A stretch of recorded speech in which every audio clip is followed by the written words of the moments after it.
शमशाद बेगम भारतीय सिनेमा में हिंदी फिल्मों की शुरुआती पार्श्वगायिकाओं में से एक थी। हिंदी सिनेमा के प्रारंभिक दौर में उनकी खनकती और सुरीली आवाज ने एक बहुत बड़ी संख्या में उनके प्रशंसकों की भीड़ तैयार कर दी थी।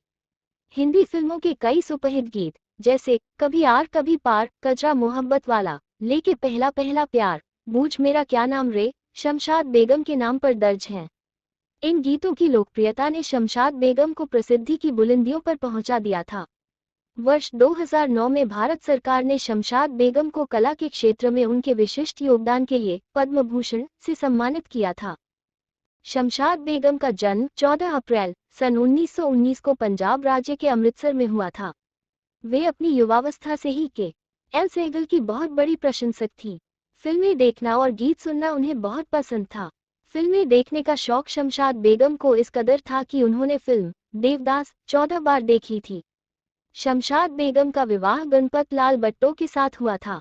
वर्ष 1955 में पति की मृत्यु के बाद वे मुंबई आ गई थी और बेटी उषा रात्रा और दामाद के साथ रहने लगी थी। पहली बार शमशाद बेगम की आवाज लाहौर के पेशावर रेडियो के माध्यम से 16 दिसंबर 1947 को लोगों के सामने आई। उनकी आवाज के जादू ने लोगों को उनका प्रशंसक बना दिया। तत्कालीन समय में शमशाद बेगम को प्रत्येक गीत गाने पर 15 रुपये पारिश्रमिक मिलता था। उस समय की प्रसिद्ध कंपनी जेनोफोन, जो कि संगीत रिकॉर्ड करती थी, उससे अनुबंध पूरा होने पर शमशाद बेगम को 5,000 रुपये से सम्मानित किया गया था।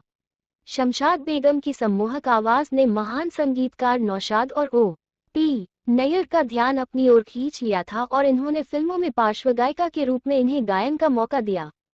इसके बाद तो शमशाद बेगम की सुरीली आवाज ने लोगों को इनका दीवाना बना दिया। 50, 8 और 70 के दशक में शमशाद बेगम संगीत निर्देशकों की पहली पसंद बनी रही। शमशाद बेगम ने ऑल इंडिया रेडियो के लिए भी गाया। इन्होंने अपना musical group the crown theatrical company of performing art बनाया और इसके माध्यम से पूरे देश में अनेकों प्रस्तुतियां दी। इन्होंने कुछ म्यूजिक कंपनियों के लिए भक्ति के गीत भी गाए। मशहूर संगीतकार ओ.पी. नैयर ने उनकी आवाज को मंदिर की घंटी बताया था। शमशाद बेगम ने उस समय के सभी मशहूर संगीतकारों के साथ काम किया। शमशाद बेगम की सुरीली आवाज ने सारंगी के उस्ताद हुसैन बख्शवाले साहिब का ध्यान भी अपनी ओर खींचा और उन्होंने इन्हें अपनी शिष्या बना लिया। लाहौर के संगीतकार गुलाम हैदर ने इनकी जादुई आवाज का इस्तेमाल फिल्म खजांची 1941 और खानदान 1942 में किया। वर्ष 1944 में शमशाद बेगम गुलाम हैदर की टीम के साथ मुंबई आ गई थी। यहाँ इन्होंने कई फिल्मों के लिए गाया। इन्होंने पाश्चात्य से प्रभावित पहला गीत मेरी जान संडे के संडे गाकर धूम मचा दी थी। इनकी गायन शैली पूरी तरह मौलिक थी। इन्हें लता मंगेशकर, आशा भोसले, गीता दत्त और अमीरबाई कर्नाटकी से जरा भी कम नहीं आंका गया।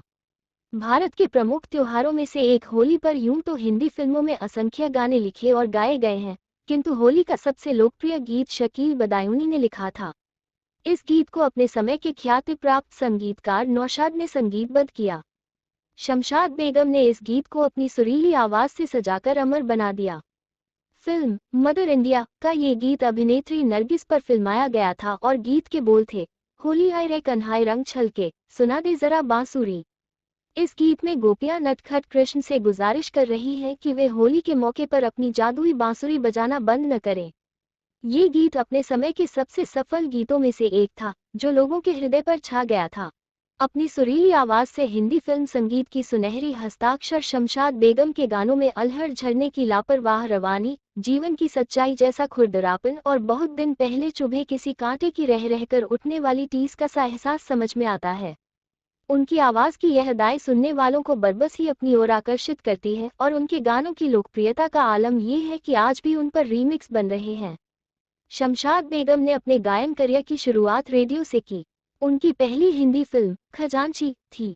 फिल्म के सारे 9 गाने शमशाद ने गाए। उन्होंने 16 दिसंबर 1947 को पेशावर रेडियो के लिए गाना गया। उनके इस गाने से ओ.पी. नैयर काफी प्रभावित हुए और उन्हें अपनी फिल्म में गाने का मौका दिया। 50, 60 और 70 के दशक में शमशाद संगीतकारों की पसंदीदा हुआ करती थी। नए जमाने में शमशाद बेगम के जितने गानों को रिमिक्स किया गया शायद ही किसी और गायक के गानों को किया गया हो। खास बात ये रही कि शमशाद का ओरिजिनल गाना जितना मशहूर हुआ उतने ही हिट उनके रिमिक्स भी हुए। उनके सया दिल में आना रे, कचरा मोहब्बत वाला, कभी आर कभी पार जैसे गानों के रिमिक्स काफी लोकप्रिय हुए। कचरा मोहब्बत वाला के रिमिक्स को तो सोनू निगम ने आवाज भी दी। शमशाद बेगम को इन रिमिक्स पर कोई एतराज नहीं रहा। वो इन्हें वक्त की मांग मानती थी। शमशाद बेगम के गाने आज भी कई लोगों के मोबाइल फोन की प्लेलिस्ट में मिल जाएंगे। उनकी आवाज का जादू है ही ऐसा। यही नहीं, शमशाद के गाने रिंगटोन्स के रूप में भी हिट रहे हैं। 90 के दशक में उनके गाने सबसे ज्यादा डाउनलोड की गई रिंगटोन्स में शामिल थे। 1968 में आई फिल्म किस्मत में शमशाद बेगम ने हीरोइन बबीता नहीं बल्कि हीरो विश्वजीत के लिए आवाज दी थी। फिल्म में विश्वजीत पर फिल्माए कुछ गानों में वो लड़की के भेष में थे जिसके लिए आवाज शमशाद की इस्तेमाल की गई। शमशाद ने अपनी आवाज की विविधता को साबित करते हुए पश्चिमी धुन पर आधारित गाने भी गाए। उन्होंने सी रामचंद्र द्वारा कंपोज किया हुआ गाना आना मेरी जान संडे के संडे गाकर धूम मचा दी।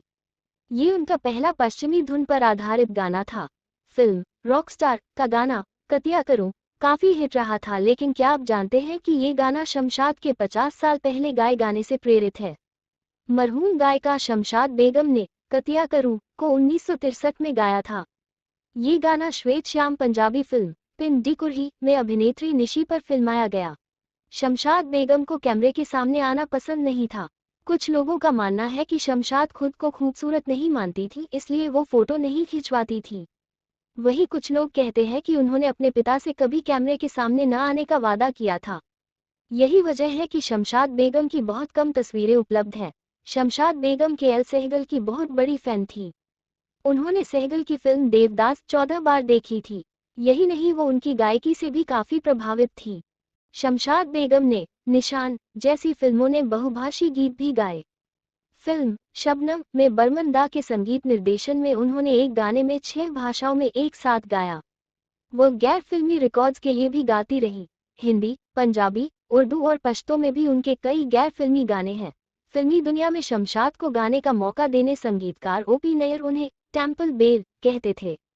नैयर भारतीय सिनेमा में अपनी सुरीली आवाज से लोगों का दिल जीत लेने वाली मशहूर पार्श्व गायिका शमशाद बेगम का निधन 23 अप्रैल 2013 को मुंबई में हो गया।